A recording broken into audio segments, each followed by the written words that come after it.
Subscribe कीजिए मेरे channel maths with पूजा को और बेल आइकन को दबाना ना भूलें, जिससे आप मेरे मैथ लेक्चर्स को सबसे पहले देख सकें। मेरे वीडियो लेक्चर्स को शेयर कीजिए। Thank you. Hello students, welcome again to my channel maths with Pooja. और हम कर रहे हैं board of school education Haryana द्वारा जारी किए गए सैम्पल पेपर का पार्ट वन का सेक्शन में ए मैं पहले ही आपको करवा चुकी हूँ और आज के लेक्चर में हम करने जा रहे हैं सेक्शन बी, जिसमें हमारे 4 क्वेश्चन हैं और चारों ही क्वेश्चन हमारे 4 मार्क्स के हैं। तो ये कंप्लीट सेक्शन हमारा बेटा जी 4 × 4 यानी कि 16 मार्क्स का हो जाता है। इससे पहले मैंने आपको बताया था सेक्शन 8 12 मार्क्स का था, उसमें 2 मार्क्स के 6 क्वेश्चंस थे।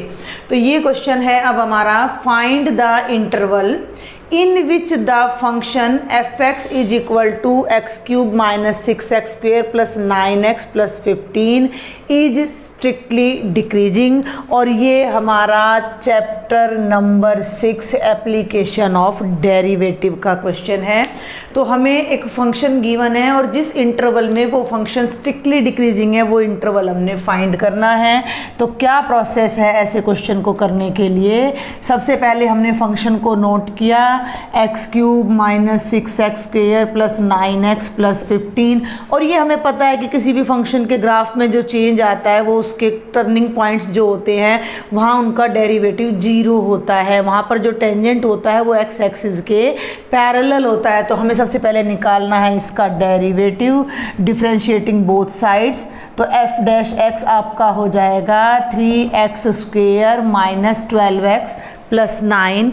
और कर्व का टर्निंग पॉइंट निकालने के लिए अब हम यहाँ पर क्या कर देते हैं, put f' is equal to 0। ठीक है, यहाँ मैं आपको पहले ही बता दूं कि आपने ना f' के फैक्टर कर लेने हैं तो वो ज़्यादा बेटर रहेगा आपके लिए। तो 3 को कॉमन ले लीजिए क्योंकि ऑलरेडी आ रहा है। तो x² - 4x प्लस 3 और मिडल टर्म 4 को जब आप स्प्लिट करके फैक्टर करेंगे, आप 12th क्लास में आपको ये फैक्टराइजेशन आना चाहिए। तो ये आपका बन जाएगा x - 3 × x - 1। 4 के टुकड़े कर लीजिएगा आप, 3 × 1, 4 को 2 पार्ट्स में, 3 1 जा 3 हो जाएगा और 3 + 1 4। तो ये आपके इसके फैक्टराइजेशन हो जाएगा। अब हम बेटा जी क्या करते हैं, f' को 0। भाई सबसे पहले जो फंक्शन दे रखा है उसको लिख लिया, उसकी डिफरेंशिएशन कर ली, उसके जितने लीनियर फैक्टर बनते हैं उतने बनाने हैं और फिर डेरिवेटिव को 0 के इक्वल पुट कर देना है। तो 3 × x - 3 × x - 1 is equal to 0। जब 2 या 2 से ज़्यादा टर्म्स की प्रोडक्ट 0 होती है तो उनमें से कोई एक टर्म तो 0 जरूर होगी। तो 3 तो 0 हो नहीं सकता। तो इट मीन्स या तो x - 3 0 है या x - 1 0 है। तो it means x - 3 is equal to 0 और x - 1 इज इक्वल टू 0। तो x की एक वैल्यू 3 आ गई और x की एक वैल्यू 1 आ गई। यानी कि ये वो वैल्यूज़ हैं जहाँ पर आपका ग्राफ टर्न करेगा, जहाँ पर आपका ग्राफ इंक्रीजिंग या डिक्रीजिंग नेचर का होगा। तो ये अगर हमारा कोऑर्डिनेट सिस्टम है तो 0 1 2 3 4 5। तो जब भी हम कोई ग्राफ बनाएंगे, मैं आपको एक यहाँ रफ ग्राफ बना के दिखा देती हूँ। तो ये 1 है, ये 2 है, ये 3 है।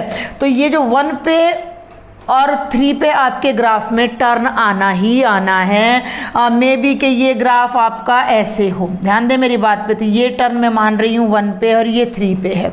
या आपका ग्राफ ऐसे भी हो सकता है कि भाई यहाँ से थोड़ा सा हम इस तरह से इसको मोड़ते हैं तो 1 पर ये उतर कर चढ़ रहा है, डिक्रीज होके इंक्रीज हो रहा है, यहाँ इंक्रीज होके डिक्रीज हो रहा है, यहाँ उल्टा हो रहा है, इंक्रीज होके डिक्रीज हो रहा है, डिक्रीज होके इंक्रीज हो रहा है। मीन्स यहाँ पर ग्राफ के कर्व के बिहेवियर में चेंज आ रहा है only at these 2 points. Clear? तो इससे पहले जिन पर चेंज आ रहा है उनसे पहले या बाद में, अभी देखिए फिर से मैं एक बार बताऊं तो 1 2 3 अगर मैंने ये ग्राफ यहाँ ड्रॉ किया है तो भैया 1 पे चेंज आया और 3 पे चेंज आया। लेकिन जब हम 1 और 3 से पहले की बात करते हैं तो यहाँ देखिए ये फंक्शन लगातार इंक्रीज हो रहा है, यहाँ लगातार डिक्रीज हो रहा है, फिर यहाँ लगातार इंक्रीज हो रहा है। तो हमारे पास 3 इंटरवल बन जाते हैं, एक ये बन जाता है, एक ये और एक ये, और तीनों में कैसा बिहेवियर है वो अब हमने यहाँ पर चेक करना है। क्लियर? तो ये डिटेल आप पहले भी अपना कर चुके होंगे जब आपने चैप्टर किया होगा।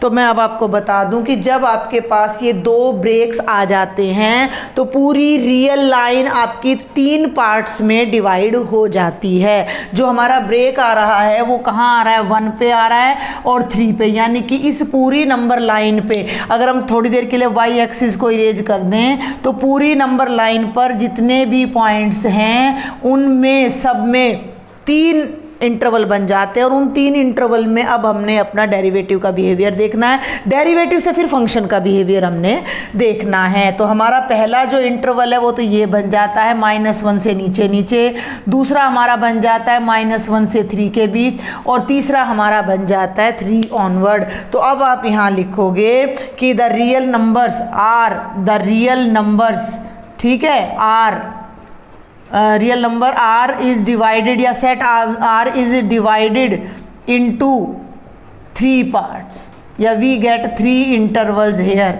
और वी गेट 3 इंटरवल्स हेयर।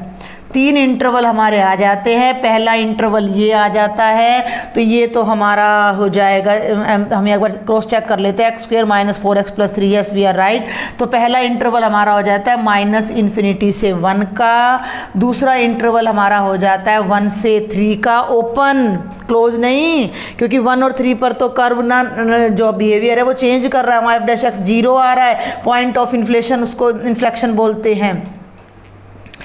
और थर्ड हमारा आ रहा है 3 to इन्फिनिटी। क्लियर? और अब हम इन तीनों इंटरवल में चेक करेंगे।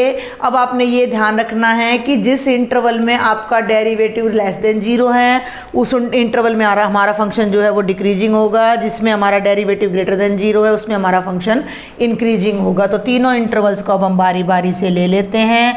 केस 1 का मतलब when x belongs to -∞ to 1, जब हमारा x इस इंटरवल में है, इस इंटरवल में है का मतलब हमारा x 1 से लेस है। ठीक है भाई। अब आपने यहाँ एनालाइज करना है कि जो आपका f' है वो इन 3 टर्म्स की प्रोडक्ट है। हमें एग्जैक्ट वैल्यू नहीं निकालनी, हमें इन तीनों टर्म्स का साइन देखना है इस इंटरवल में कैसा रहेगा। 3 ने तो ऑलवेज पॉजिटिव ही रहना है, बच गई ये दोनों टर्म्स। अगर ये दोनों नेगेटिव है तो ये पूरे का पूरा पॉजिटिव हो जाएगा, एक पॉजिटिव है एक नेगेटिव है तो ये पूरी प्रोडक्ट नेगेटिव हो जाएगी। तो वो बिहेवियर अब हमने यहाँ स्टडी करना है। तो अब आप ध्यान से देखें, 2 टर्म है, एक है x - 3 और एक है x - 1। तो पहला तो यहीं से आ जाता है कि जब x 1 से लेस है तो जब आप दोनों तरफ 1 घटाओगे तो x - 1 1 से लेस हो जाएगा, यानी x - 1 0 से लेस हो जाएगा।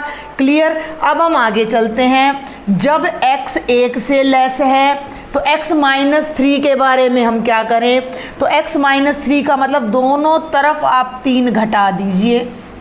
तो x - 3 आपका -2 से लेस है, और -2 से जो वैल्यू लेस होगी वो नेगेटिव तो होगी ही होगी।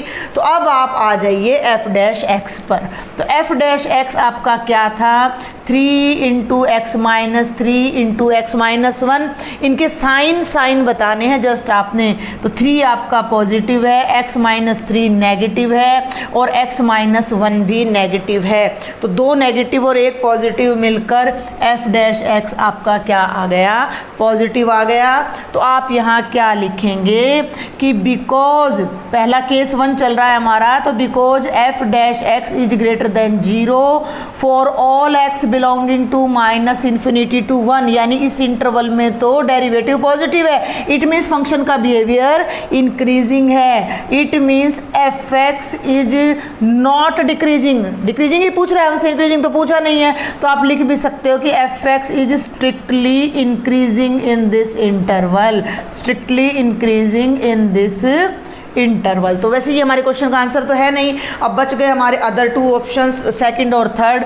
तो सेकंड को ले लीजिए। जब x हमारा 1 से 3 के बीच है, ये नंबर की आपको नंबर सिस्टम की समझ होनी चाहिए आपको। जब हमारा कोई नंबर 1 और 3 के बीच है तो वो 1 से बड़ा है और 3 से छोटा है। तो यहाँ 2 बातें हमारे पास आ जाती हैं।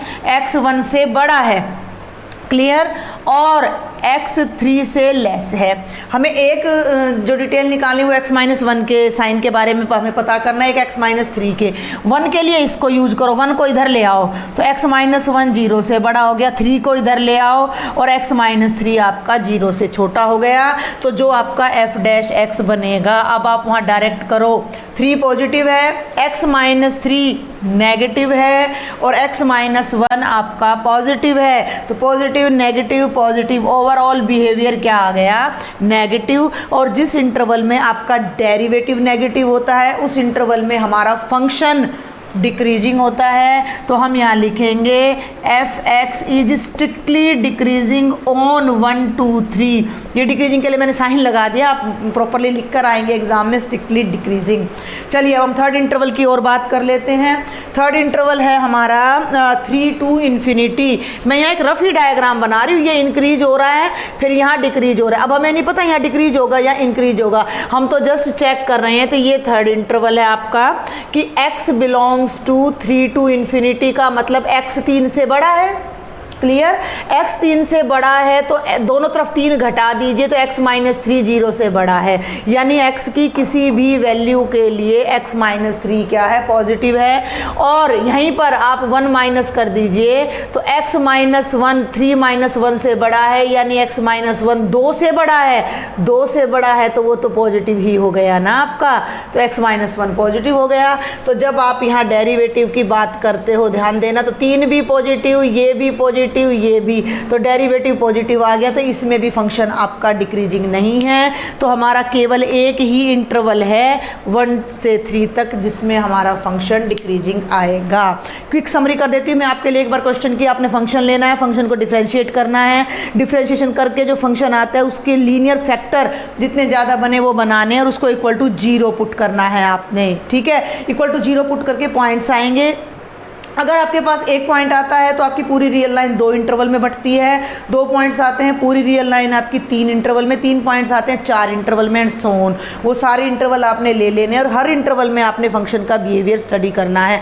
उसके लिए हमें एक ही बात याद रखनी है कि अगर किसी दिए गए इंटरवल में हमारा derivative, keep it in mind, अगर हमारा डेरिवेटिव स्ट्रिक्टली ग्रेटर देन 0 है, डेरिवेटिव ग्रेटर देन 0 है तो फंक्शन इंक्रीजिंग है, अगर डेरिवेटिव लेस देन 0 है तो फंक्शन डिक्रीजिंग है, क्योंकि डेरिवेटिव हमारे स्लोप ऑफ टेंजेंट को दिखाता है। डेरिवेटिव पॉजिटिव यानी टेंजेंट ऐसे इंक्रीज होता जाए तो फंक्शन भी हमारा इंक्रीज होता जा रहा है। डेरिवेटिव नेगेटिव तो फंक्शन का स्लोप नेगेटिव है तो टेंजेंट्स भी ऐसे जा रहे हैं तो फंक्शन डिक्रीजिंग हो जाता है। ये तरीका मैंने आपको बता दिया। कई बच्चों को ये बात समझ नहीं आती तो आप एक पर्टिकुलर पॉइंट रख के भी इसको कर सकते हो कि भाई जैसे मान लीजिए x 1 से 3 के बीच है, 1 से 3 के बीच क्या रख लिया, 2, यहाँ 2 रख के देख लो तो 2 - 3 -1 हो गया, 2 - 1 प्लस का हो गया, एक नेगेटिव आ गया, एक पॉजिटिव आ गया, तो ओवरऑल नेगेटिव। लेकिन वो फिर आपने यहाँ पर शो नहीं करना है, आपने बस डायरेक्ट ना ये लाइन फिर लिख देनी है कि हमारा जो डेरिवेटिव है वो नेगेटिव आ रहा है, इसलिए हमारा जो फंक्शन का बिहेवियर है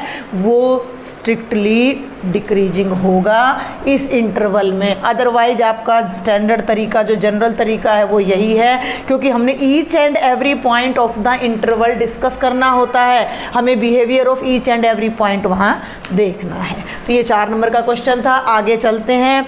find the area bounded by these 2 curves. 2 curve हमें दे दिए हैं जिनका ना हमारे पास कोई ग्राफ है ना कोई पॉइंट ऑफ इंटरसेक्शन है, इनके बीच का हमने एरिया निकालना है। तो सबसे पहले तो आपको ये क्लियर होना चाहिए कि ये कर्व क्या है, आपको समझ होनी चाहिए यहाँ पर। तो आप लिखिए गिवन कर्व्स आर, कौन कौन से कर्व हैं भाई, y² = x1 और भाई x² = y2। These 2 are obviously parabolas. तो आप यहाँ लिखेंगे curve 1 is a right handed parabola, curve 1 is a right handed parabola with, मैंने वो जगह छोड़ दी डायग्राम के लिए, विद वर्टेक्स 0 0। ठीक है, तो यहाँ आप साथ साथ एक रफ डायग्राम बनाते चलें। Right handed parabola, right handed का मतलब ये पैराबोला है जो 0 0 पर मुड़ रहा है, 0 0 पर टर्न हो रहा है। And curve number 2 is, X का स्क्वायर है, पॉजिटिव है तो upwarded parabola, is an upwarded parabola, ये लाइन आप लिख लीजिएगा, with vertex 0 0, it is an upwarded parabola with vertex 0 0। तो आप यहाँ पर ये पैराबोला बना दीजिए और मैं आपको सजेस्ट करूँगी कि आप इनके नाम यहाँ पर साथ साथ लिखें। तो ये तो आपका है y square is equal to x, ठीक है भाई, और ये वाला जो ग्राफ है आपका वो x square is equal to y है, और दोनों के बीच जो एरिया, मैं बल्कि इसको ना अलग ही कलर से कर देती हूँ, मैं इसको रेड कलर से कर देती हूँ। तो दोनों के बीच में जो एरिया है वो ये है जो कि आपने फाइंड करना है। तो वी ऑल नो कि हमने यहाँ क्या करना है, इंटीग्रेशन करना है। अगर हम integration of a to b fx dx कभी निकालते हैं जो डेफिनेट इंटीग्रल है, तो वो क्या दिखाता है, वो इस कर्व का एरिया a से b तक दिखाता है। क्लियर, ए से बी तक के बीच में इस कर्व के ग्राफ द्वारा जो एरिया कवर किया गया है वो रिप्रेजेंट करता है। तो यहाँ डबल एरिया है तो डबल एरिया में upper curve minus lower curve आ जाएगा। अब हमारे पास मेन लॉजिक क्या है कि एक तो हमने ये इनके जो पॉइंट ऑफ इंटरसेक्शन है वो निकालने हैं। तो पॉइंट ऑफ इंटरसेक्शन एक तो दिख रहा है 0 0, लेकिन दूसरा नहीं दिख रहा है। तो सबसे पहले पॉइंट ऑफ इंटरसेक्शन हम निकालते हैं। तो यहाँ लिख दीजिए 4 points of intersection, 4 points of intersection of 1 and 2। इसमें हमें क्या करना होता है कि एक कर्व में से या तो x की वैल्यू y की वैल्यू को दूसरे में, या दूसरे में से x y की वैल्यू को पहले में पुट कर लीजिए। तो यहाँ जो x की वैल्यू है वो y स्क्वायर है, तो यहाँ पुट कर लेते हैं। From put x is equal to y square from 1 in 2, इसको 2 में पुट कर लीजिए। 2 में x की जगह y स्क्वायर रख लो, पहले ही x का स्क्वायर है और y के स्क्वायर का square is equal to y की power 4 is equal to y। अब मैं यहाँ बता दूँ कि y को काटना नहीं है, लेफ्ट में लेके आना है, क्योंकि ये एक वेरिएबल है जो हमें कोई वैल्यू देगा। तो ध्यान देना, तो y कॉमन ले लिया, y cube minus 1 is equal to 0। ध्यान दें, either y is equal to 0 और y cube minus 1 is equal to 0, y is equal to 0 और y cube is equal to 1। तो y 0 आ जाएगा या y 1 आ जाएगा। क्लियर, तो 2 पॉइंट तो ये मिल गए। अगर आपने y को यहाँ काट दिया तो केवल ये टर्म रह जाएगी और इससे y की आपको एक ही वैल्यू मिलेगी, क्योंकि जब हम y क्यूब की बात करते हैं तो इसके 3 रूट्स होते हैं, 3 वैल्यूज़ होते हैं, जिसमें से 2 आपकी इमेजनरी होती है, तो रियल तो एक ही होता है क्यूब वैल्यू। तो y 0 और 1 आ गया। अब y 0 आ गया तो x की वैल्यू भी अब यहाँ से 2 आएंगी। तो इसको अब आप पुट कर लीजिए। कहाँ पर पुट करिएगा कि put x is equal to 0 in second, ठीक है, या आप इसको ऐसे करिए फ्रॉम सेकेंड, डायरेक्ट करिए, थोड़ा छोटा करने की कोशिश करें। फ्रॉम सेकेंड जब x 0 है तो y भी 0 का स्क्वायर यानी 0 है, तो एक पॉइंट ऑफ इंटरसेक्शन तो 0 आ गया। और जब उल्टा कर गई भाई, मैं उल्टा कर गई, y की वैल्यू 0 है यहाँ, तो इसमें पुट कर लीजिए फ्रॉम 1 में पुट कर लीजिए। हमें y की वैल्यू नोन है तो 1 में पुट कर लीजिए। तो फ्रॉम 1 x क्या हो जाएगा, y स्क्वायर, ठीक है, y कितना है 1 का स्क्वायर, तो 1 आ जाएगा, तो x भी 1 और y भी 1। और जब आपका y 0 है तो x कितना हो जाएगा, 0 का स्क्वायर यानी 0, तो सेकंड पॉइंट आ जाएगा 0 0। तो जो पॉइंट ऑफ इंटरसेक्शन है वो एक तो 0 आ जाएगा और एक आपका ये पॉइंट ऑफ इंटरसेक्शन 1 आ जाएगा। क्लियर, अब आपके पास क्या बच जाता है, कुछ भी नहीं, बहुत आसान है। आपने एक बात को अब देखना है कि जो ये ब्लू कर्व है, ब्लू कर्व, ये मैंने क्वेश्चन कराए हैं उनमें भी मैंने आपको बताया, ब्लू कर्व है ये तो इतने एरिया को कवर करता है, ठीक है, और जो आपका रेड कर्व है वो इस एरिया को कवर करता है, नीचे वाला। अगर हम इस कंप्लीट ब्लू में से, ध्यान दें मैं इसको एक बार इरेज कर देती हूँ, अगर हम इस कंप्लीट ब्लू में से, कंप्लीट ब्लू कितना था, ये था सारा, इस कंप्लीट ब्लू में से ये रेड माइनस कर दें तो ये एरिया हमारा बच जाता है। यानी अपर कर्व के टोटल एरिया में से अगर हम लोअर कर्व का टोटल एरिया माइनस कर देते हैं तो we will get the area between curves. Okay, तो अब आप ये देखिए कि ये तो हमारा अपर कर्व था और बेटा जी ये हमारा लोअर कर्व था और ये इनके बीच का एरिया है जो हमने फाइंड करना है between the limits 0 to 1 and we all know area क्या होता है y d x between the limits of x. तो अब आपने यहाँ सिर्फ ये लिख देना है कि रिक्वायर्ड, थर्ड प्लेस पर मैं इसको कर रही हूँ, रिक्वायर्ड एरिया या area bounded between two curves, आप ऐसे लिखिए एरिया बाउंडेड बिटवीन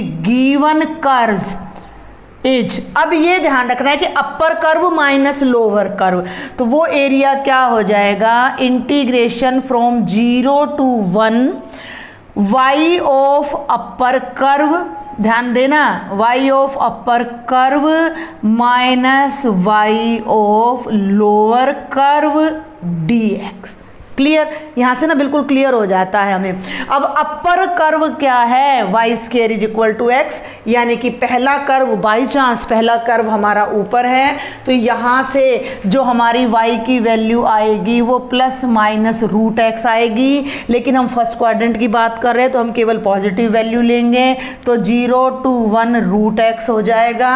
और जो लोअर कर्व है यहाँ से y की वैल्यू साफ दिख ही रही है, कितनी है एक्स स्क्वायर, और दोनों की इंटीग्रेशन करके लिमिट पुट कर दीजिए।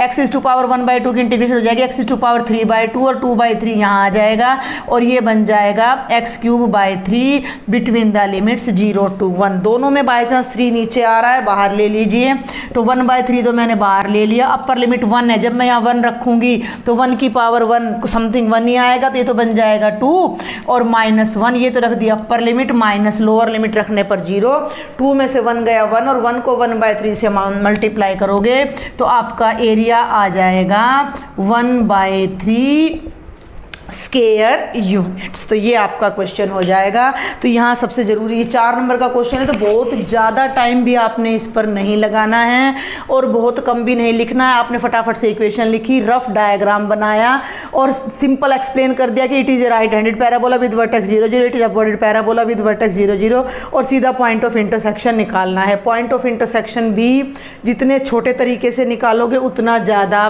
बढ़िया रहेगा आपके लिए। तो पॉइंट ऑफ इंटरसेक्शन आने के बाद डायरेक्ट अब यहीं पर सारी बातें आपकी आ जाती हैं अपर कर्व माइनस लोअर कर्व की। चलिए अब हम चलते हैं क्वेश्चन नंबर 9 पर। ये मैं आपको बता दूं, ये है एप्लीकेशन ऑफ इंटेग्रल, आपका चैप्टर नंबर 9, ठीक है भाई, वहाँ मैंने चैप्टर नंबर नहीं लिखा था।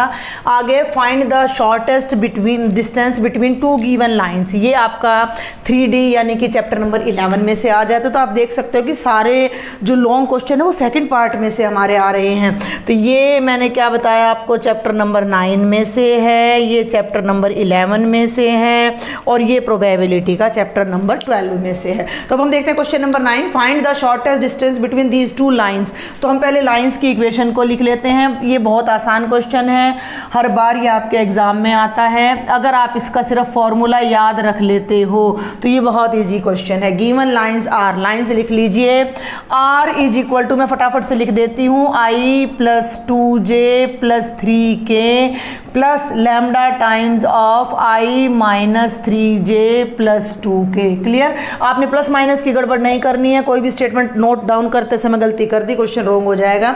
4i + 5j + 6k, ध्यान दें 4i + 5j + 6k और यहाँ म्यू आ जाता है तो mu times of 2i + 3j + k। ठीक है भाई, अब मैं यहाँ आपको एक जल्दी से समरी सी करके बता देती हूँ कि अगर आपकी दो लाइंस की इक्वेशन ये हैं, r is equal to a1 + lambda b1 और r is equal to a2 + mu b2, तो उनके बीच की जो शॉर्टेस्ट डिस्टेंस होती है वो क्या होती है, वो होती है b1 क्रॉस b2, ध्यान देंगे, डॉट a2 - a1 का modulus divided by b1 cross b2 का मॉडुलस। ये आपका फॉर्मूला होता है। अगर आप इसे याद कर लेते हैं तो a1 b1 a2 b2 तो यहीं से छट जाएंगे आपके, और b1 क्रॉस b2 किया, a2 - a1 किया और मैग्नीट्यूड निकाला। Calculation is very easy. तो अब आप फटाफट से देखें कि हम क्या क्या वैल्यूज़ यहाँ ले रहे हैं। तो अब आप लिख दीजिए, comparing equation number 1 with r is equal to a1 plus lambda b1 and comparing equation number 2 with r is equal to a2 plus mu b2। एक ही बार में ना अपने सारी वैल्यूज नोट कर लीजिए।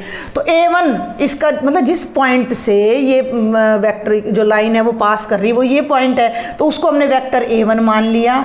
तो i plus 2j plus 3k, ये तो a1 आ गया। ये आपका b1 आ गया i minus 3j plus 2k। ये आपका a2 आ गया 4i plus 5j plus 6k।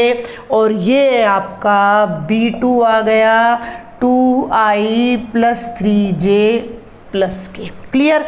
और अब ये सहारा वहाँ मत करिएगा, पहले b1 क्रॉस b2 निकालिए, मॉडुलस निकालिए, a2 माइनस a1 डॉट सब करके लास्ट में जस्ट वैल्यू पुट कर दीजिएगा।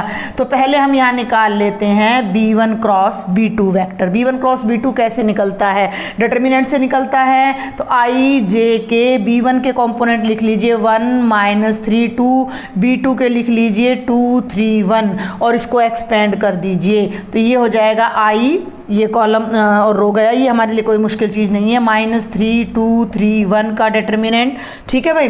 माइनस j, ये कॉलम और ये रो हमारी ख़त्म हो जाती है। तो 1 2 2 1 और plus k 1 minus 3 2 3 1 minus 3 2 3। Solve कर लीजिए तो ये बनेगा i इंटू माइनस 3 माइनस 6 3 2 जा 6 माइनस j 1 माइनस 4 प्लस के के साथ कितना आ जाएगा भाई 3 प्लस 6 आ जाएगा। तो ये बन गया minus 9i minus minus plus 3j plus 9k। ये आपका b1 क्रॉस b2 आ गया।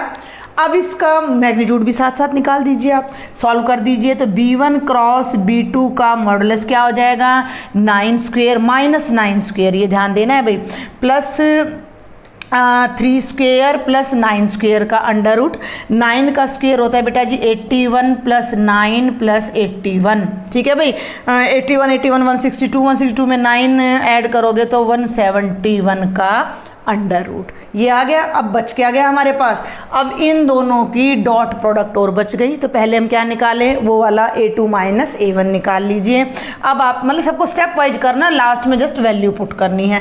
a2 माइनस a1 ये है, a2 ये है, आप डायरेक्ट भी कर सकते हो, अदरवाइज पुट कर लीजिए यहाँ। तो ये हो गया 4 minus 1i plus 5 minus 2j plus 6 minus 3k और ये बन गया 3i plus 3j plus 3k। Symmetry देखिए आप, 3i plus 3j plus 3k हो गया। अब आपने क्या करना है, अब इन दोनों की लेनी है डॉट प्रोडक्ट और फिर उसका लेना है मैग्नीट्यूड। तो b1 cross b2 dot a2 minus a1 अब आपने लेना है। तो दोनों वेक्टर को एक बार डॉट में लिख दीजिए। b1 क्रॉस b2 क्या है minus 9a i plus 3j plus 9k बेटा, और डॉट में 3i प्लस 3j और प्लस 3k। क्लियर। तो इनके डॉट प्रोडक्ट जब आप करोगे तो इनकी कॉरस्पॉन्डिंग एलिमेंट्स की मल्टीप्लिकेशन होकर ऐड हो जाएगा। 9 3 जा 27 प्लस 3 3 जा 9 प्लस 3 9 जा 27 27 कैंसिल और ये डॉट प्रोडक्ट आ जाएगी 9। मॉडुलस का मतलब था कि हमने इसकी पॉजिटिव वैल्यू लेनी थी। तो अब ये शॉर्टेस्ट डिस्टेंस आप लिख लीजिएगा, वहाँ मैं आपको सॉल्व करके दिखा रही हूँ। ये जो बाहर वाला मॉडुलस है वो इसके मॉडुलस को रिप्रेजेंट करता है। इसके मॉडुलस का मतलब अब आप कहोगे ये तो स्केलर है, इसका क्या मॉडुलस। बाय चांस अगर ये वैल्यू नेगेटिव आ जाती है तो वहाँ हमने उसको पॉजिटिव लेना है, because we are talking about shortest distance between two lines and distance is always positive. Clear. तो अब यहाँ पर आप वैल्यू पुट कर दीजिए, ये बाय चांस पॉजिटिव आ ही रही है तो 9 बाय ये आपका कितना आ जाएगा 171 का अंडर रूट, दैट्स ऑल। आप चाहें तो इसको रैशनलाइज भी कर सकते हैं, अदरवाइज नॉट नेसेसरी। जिस बच्चे को इससे आगे ना आए वो छोड़ दे। तो 171 ये कैंसिल 9 1 जा 9 और 9 हाँ कैंसिल हो रहा है तो 19 आ जाएगा। तो 171 का अंडर रूट बाय 19 भी ठीक है और वो भी ठीक है। तो ये आपकी शॉर्टेस्ट डिस्टेंस है। इस टाइप का एक क्वेश्चन आपका मैक्सिमम चांसेस होते हैं इसके आने के, 100% के आसपास चांसेस होते हैं, तो आप इसकी ज़रूर प्रैक्टिस करें। अगर ये कार्टिजन इक्वेशन में है तो अभी इस जो फर्स्ट पार्ट मैंने कराया था ए में, उसमें भी कार्टिजन फॉर्म आ रही थी, तो ऊपर वाले जो पॉइंट्स है वो A1 को रिप्रेजेंट करेंगे, नीचे वाले B1 को, डायरेक्शन वेक्टर को, ठीक है ना। तो आपका काम क्या है, आपने A1 B1 A2 B2 छाटना। जिस पॉइंट से लाइन पास करती है वो A1 A2 डायरेक्शन को रिप्रेजेंट, मतलब पॉइंट को रिप्रेजेंट करते हैं, और जो उसकी डायरेक्शन है, डायरेक्शन रेशो है, वो यहाँ आ जाती है आपकी B1 B2। उनको छाट लिया, क्रॉस प्रोडक्ट किया, उसका मैग्नीट्यूड निकाला, डॉट किया, एंड सो ऑन। तो ये हमारा क्वेश्चन नंबर 9 था, और इस वीडियो लेक्चर का ये लास्ट क्वेश्चन है जो कि प्रोबेबिलिटी से है हमारा, और ये बेज थ्योरम पर बेस्ड है। तो मैं स्टेटमेंट रीड कर रही हूँ, आप साथ साथ ध्यान दें। A factory has 2 machines A and B, ठीक है। ये एक फैक्ट्री, ये आप ध्यान दें कि पार्टीशन पर हमारे ये क्वेश्चन बेस्ड होते हैं हमारे। तो एक फैक्ट्री में 2 मशीन हैं A और B, और A produce 60% and B 40% of the total output. उस कंपनी में, उस फैक्ट्री में जितने भी आइटम प्रोड्यूस हो रहे हैं उसमें से 60% आइटम तो A मशीन से बन रहे हैं, 40% का मतलब 100 में से 40 यानी 40/100 वो B मशीन से बन रहे हैं। यस, हाँ, 2% products of the machine A and 1% of machine B is defective. अब मशीन A जितने भी आइटम जितने भी बना रही है उनमें से 2% डिफेक्टिव हैं, और मशीन B जितने बना रही है उनमें से 1% डिफेक्टिव हैं। If one of the item is chosen at random from the output and found defective, पहले ही हमें पता लग गया कि भाई हमारा वो जो आइटम है ना वो तो डिफेक्टिव है। क्लियर। तो what is the probability that it is produced by machine A, तो इस बात की क्या संभावना है कि वो मशीन A में से आया था बनकर। क्लियर। तो ये आपका जो है वो बेस थ्योरम पर आ जाता है कि एक कंडीशन पहले ही दे दी और अब निकालना है उल्टा। पहले हम क्या करते थे कि मशीन A से इतने डिफेक्टिव आइटम आए, इनकी क्या प्रोबेबिलिटी। अब आपको ये पता है कि आपने जो आइटम उठाया वो डिफेक्टिव है, वो मशीन A से आया है, इस बात की क्या प्रोबेबिलिटी है। यहाँ 2-3 बातें आपने ध्यान रखनी। एक तो जो इवेंट यहाँ होंगे ना सारे आपके, वो म्यूचुअली एक्सक्लूसिव हो जाते हैं बिल्कुल, कि अब आपके पास जो आइटम रखे हैं, सिंपल सी बात है कि वो या तो A ने बनाए हैं या B ने, उनके अलावा कोई थर्ड केस बनता नहीं है। तो ये बिल्कुल इंडिपेंडेंट इवेंट्स हैं, तो 2 ही इवेंट बनेंगे, E1 E2। तो ये E1 E2 हो गए, ठीक है भाई। और जिसकी प्रोबेबिलिटी हमने फाइंड करनी है, जिस केस को हम डिस्कस कर रहे हैं कि जो आइटम चूज हुआ है, जो बात आई है ना, ये इसको हमने A मान लेना है। क्या मान लेना है? A मान लेना है। और जो ये मशीन से आइटम्स आए हैं इन्हें E1 E2, यही 2-3 चीज़ें अब हमने ध्यान रखनी है। तो थोड़ा सा हम ध्यान देंगे कि तो कैसे स्टार्ट करेंगे। हमने मान लिया कि लेट 1 आइटम इज चूजन, ठीक है भाई, एक आइटम को हमने चूज़ कर लिया। अभी हम ये नहीं देख रहे वो डिफेक्टिव है या नहीं है। जब हमने एक आइटम चूज़ किया है तो हमारे पास 2 चांस है कि या तो वो मशीन A ने बनाया या वो मशीन B ने बनाया है। तो हमारे पास क्या आ जाता है कि let E1 be the event that item is produced by machine. Produced ही है ना भाई, देख लीजिएगा। Yes, let the item is produced by machine A, लिख लीजिएगा भाई यहाँ पर, ठीक है। प्रोबेबिलिटी में लिखना बड़ा पड़ता है। और let E2 be the event that item is produced by machine B। Clear. ये पार्टीशन ऑफ हमारा कहते हैं इसको, पार्टीशन ऑफ सैंपल स्पेस बोल देते हैं कि इन 2 के अलावा कोई और इवेंट पॉसिबल ही नहीं है यहाँ पर। तो 2 ही इवेंट हमारे बनेंगे। तो E1 की प्रोबेबिलिटी क्या हो जाएगी? 60% भाई। 60% का मतलब 60/100, 23 जा 60, 25 जा 100। और बेटा जी प्रोबेबिलिटी ऑफ E2 आपकी कितनी है? 40%। क्वेश्चन बेहद आसान होता है बेस थ्योरम का, अगर आप एक बार स्टेटमेंट को अंडरस्टैंड कर लेते हो तो ये हो गया आपका 2/5। क्लियर। दोनों इवेंट आ गए। अब जो आइटम चूज किया वो डिफेक्टिव निकल आया, तो अब आप यहां लिखिए, उसको A नाम दे दीजिए। Let A be the event that item chosen is defective, that item chosen is defective. ठीक है भाई। सबसे पहले मशीन A और B ने प्रोड्यूस किया और उन्होंने कहा कि if one of the item, ध्यान देना है, if one of the item is chosen at random. उस चीज़ को मैंने शुरू में उठा लिया कि भाई एक आइटम चूज़ किया, and found to be defective, उसको नहीं डिस्कस कर रहे हैं, उसको बाद में डिस्कस करेंगे। हमने ले लिया आइटम चूज़ किया तो दो ही बातें बनेंगी, या तो आइटम मशीन ए से आया या मशीन बी से आया। तो वो मशीन ए से आइटम आया तो 3/5, मशीन बी ने बनाया तो 2/5 संभावना है। अब हमें पता लगा भैया आइटम तो डिफेक्टिव है, आइटम तो डिफेक्टिव है। तो अब हमारे पास यहाँ पर दो केस आ जाते हैं कि आइटम जो डिफेक्टिव है वो मशीन ए से लिया था फिर डिफेक्टिव हुआ, ठीक है ना। तो इसको आप क्या कहेंगे कि मशीन ए से आइटम हम उठा चुके थे और फिर वो हमें डिफेक्टिव मिला। तो मशीन ए के कितने आइटम डिफेक्टिव थे? 2% डिफेक्टिव थे। मशीन ए के हमारे कितने परसेंट आइटम डिफेक्टिव थे? 2%। तो आप इसको भाई 2/100 लिख लीजिए, जो कि हो गया 1/50। और यहाँ देखिए आप डिटेल भी लिख सकते हैं कि आइटम डिफेक्टिव आइटम जो हमने चूज़ किया है, that item is chosen from machine A and found to be defective. इतना लंबा आप लिखें कि probability that item chosen from machine A and found to be defective. तो उसकी कोई जरूरत नहीं, 4 नंबर का क्वेश्चन है ये आपका। अब आप यहाँ लिख दीजिए A/E2। क्या मतलब है, मैं इसको शॉर्ट में बोल के बता रही हूँ, किसी बच्चे का मन करे लिखे, मैं सजेस्ट नहीं कर रही हूँ लिखने के लिए। Probability that item chosen is produced by machine B and found to be defective, ठीक है। तो उसकी प्रोबेबिलिटी कितनी है भाई? 1% है। 1% है तो बेटा जी ये हो गया 1/100। क्लियर हो गया यहाँ तक। अब हमें करना क्या है कि आइटम डिफेक्टिव मिल गया है और प्रोबेबिलिटी निकालनी है कि वो ए मशीन से आया है। तो अब आप यहाँ क्या करोगे? Using Bayes theorem. इस बात को आप चाहो तो डिटेल में लिख सकते हो कि probability of defective item is produced by machine A. Probability that defective item is produced by machine A. Clear?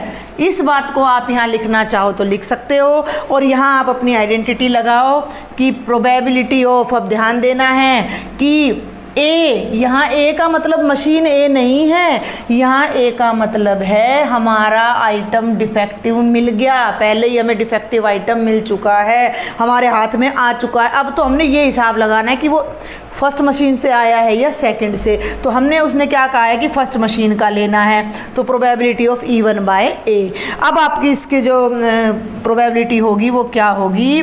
E1 की probability into probability of A/E1 by इसी का सिग्मा।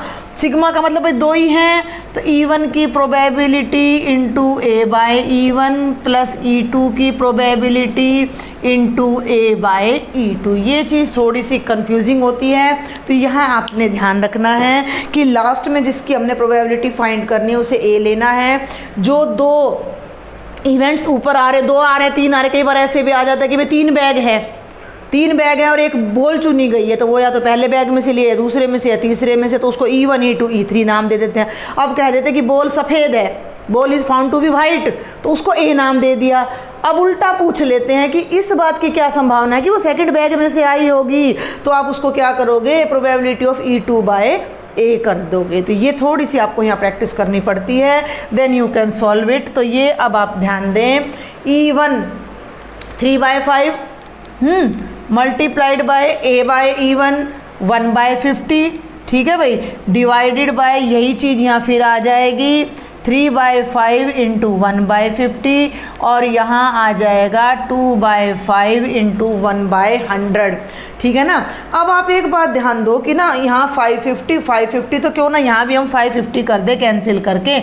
अब 550 का मतलब जो ये है 250 हो गया, 250 आपका एलसीएम आ जाएगा। मैं ऊपर कराती हूँ इसको, तो कोशिश करिए कि न्यूमरेटर डिनोमिनेटर में ना एक सा एलसीएम रखो, कैंसिल ही मत करो उसको, भाई कट रहा है तो भी ना काटो उसको। 3/250 आ गया और भाई ये बन गया 3/250 और भाई प्लस 1/250। क्लियर? 250 कैंसिल हो जाना है, तो ये बन जाएगा 3 ना तो यहाँ एलसीएम लेना पड़ेगा आपको, ये काम आपका कम हो जाता है। 4/250 कैंसिल होकर ये कितना आ गया? 3/4 आ गया। क्लियर? क्योंकि क्यों ज़्यादा संभावना है भाई, देखो ना 60% आइटम मशीनें प्रोड्यूस कर रही है और ज़्यादा डिफेक्टिव भी मशीन ए प्रोड्यूस करे, 3/4 का मतलब 75% चांस है कि वो आइटम मशीन ए से आया होगा। तो आई होप कि आपको ये चारों क्वेश्चन समझ आए हैं। कोई डाउट रहता है please do write me in the comment box. कुछ सजेशंस हैं वो भी आप लिखें। If you like my lectures don't forget to share and subscribe the channel. Thank you.